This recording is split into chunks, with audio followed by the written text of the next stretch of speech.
নমস্কার বন্ধুরা, জিকে বাংলা জ্ঞান চ্যানেলে তোমাদের সকলকে স্বাগত। আশা করি তোমরা সকলেই ভালো আছো।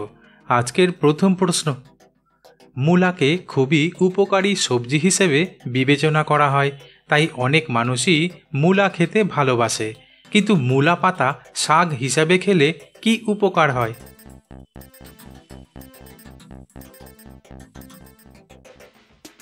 উত্তরটি হলো, আসলে মূলার পাতায় প্রচুর ভিটামিন ও মিনারেল রয়েছে, তাই মূলা পাতা খাওয়ার ফলে পেটের স্বাস্থ্যের উন্নতি হয় এবং হৃৎপিণ্ডের স্বাস্থ্যের উন্নতি হয়।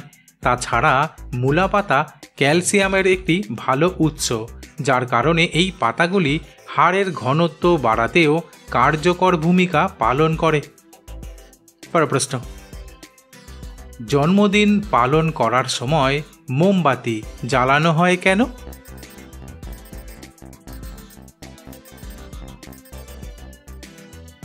উত্তরটি হলো, আসলে জন্মদিন পালনের সময় মোমবাতি জ্বালানোর প্রথার পেছনে বিভিন্ন সাংস্কৃতিক ও ঐতিহাসিক বিশ্বাস রয়েছে।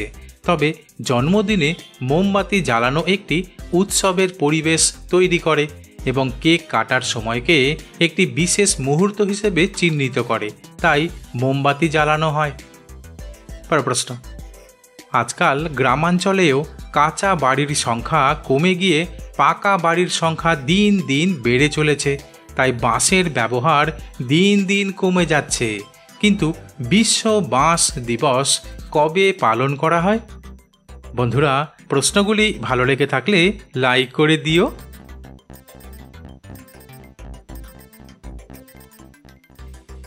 উত্তরটি হলো, প্রতি বছর 18 সেপ্টেম্বর তারিখে পালিত হয় বিশ্ব বাঁশ দিবস। আসলে মানুষের মাঝে বাঁশের প্রয়োজনীয়তা ও বাঁশ সম্পর্কিত সচেতনতা ছড়িয়ে দিতেই বিশ্ব বাঁশ দিবস পালিত হয়। তাছাড়া আমাদের দৈনন্দিন জীবনে বাঁশ ও বাঁশজাত বিভিন্ন পণ্যের বহুল ব্যবহার রয়েছে, তাই এই দিনটি পালন করা হয়। পরের প্রশ্ন, ভারতের একটি জাতীয় ঐতিহ্যবাহী স্থাপনা হল তাজমহল, যা দেখার জন্য পৃথিবীর সমস্ত দেশের মানুষ এসে উপস্থিত হয়। কিন্তু তাজমহলকে কে বিক্রি করে দিয়েছিল?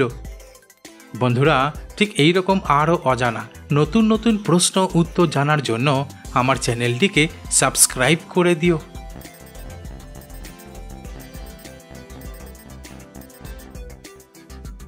উত্তরটি হলো, একজন বিখ্যাত ভারতীয় প্রতারক নটবরলাল বারবার তাজমহলকে ধনী ব্যবসায়ীদের কাছে বিক্রি করে দেওয়ার ভান করতেন।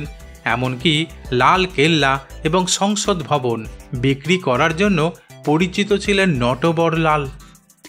পরের প্রশ্ন, ন্যাপথলিন একটি সাদা, কঠিন, সুগন্ধযুক্ত জৈব যৌগ, কিন্তু ন্যাপথলিন কোন কাজে লাগে?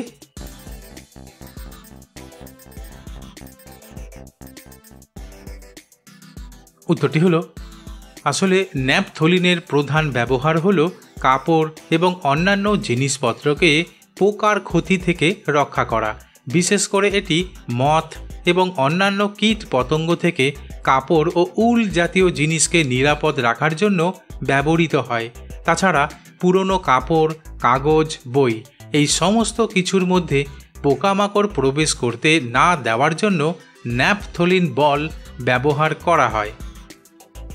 পরের প্রশ্ন, স্নানের সময় বেশিরভাগ মানুষই সুগন্ধি সাবান ব্যবহার করতে পছন্দ করে, কিন্তু সাবান বানানোর সময় তেলের সাথে কি মেশানো হয়?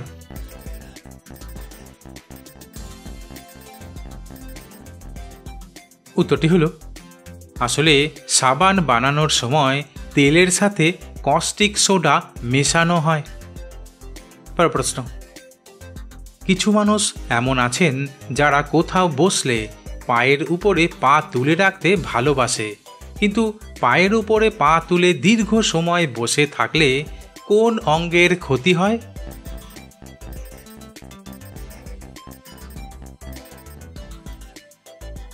উত্তরটি হলো, পায়ের উপর পা তুলে দীর্ঘ সময় বসে থাকলে শরীরের বিভিন্ন অঙ্গ এবং সিস্টেমের ওপর ক্ষতিকর প্রভাব পড়তে পারে। কারণ পায়ের উপর পা তুলে বসলে রক্তের স্বাভাবিক প্রবাহে বাধা সৃষ্টি হতে পারে। ফলে রক্ত জমাট বেঁধে পা ঝিনঝিন করা, স্নায়ুর ক্ষতি হতে পারে। তাছাড়া মেরুদণ্ডের ব্যথা, পিঠের ব্যথা এবং কাঁধের ব্যথা দেখা দিতে পারে। পরের প্রশ্ন, গাড়ি অথবা বাইক চালানোর পাশাপাশি অনেক ছেলেমেয়েরা রাস্তায় সাইকেল চালাতে ভালোবাসে, কিন্তু কোন দেশে মেয়েদের সাইকেল চালানোর উপর নিষেধাজ্ঞা ছিল?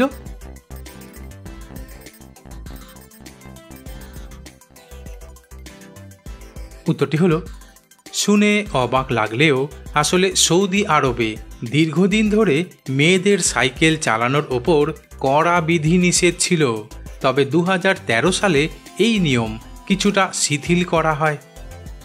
পরের প্রশ্ন, ঘুম থেকে উঠে সকালে চা না খেলে যেন ঘুমের আমেজ যেতেই চায় না। তাই বেশিরভাগ মানুষ সকালে চা খেতে ভালোবাসে, কিন্তু প্রতিদিন সকালে দুধ চা খেলে কি হয়?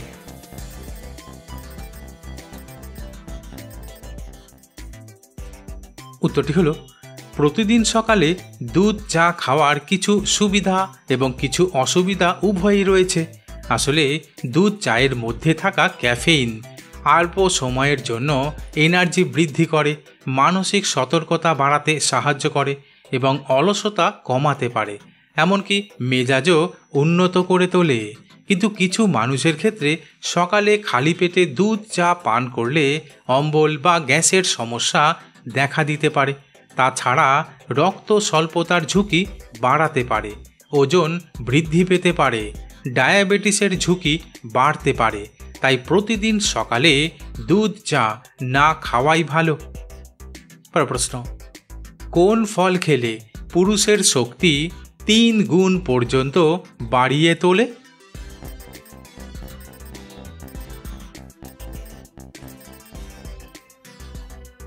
উত্তরটি হলো, তরমুজ আর পাতি লেবুর মিশ্রণ খেলে।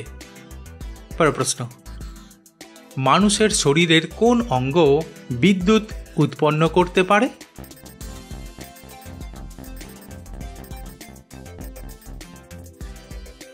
উত্তরটি হলো, মানুষের শরীরে এমন কিছু অঙ্গ ও কোষ রয়েছে যা বিদ্যুৎ উৎপন্ন করতে সক্ষম।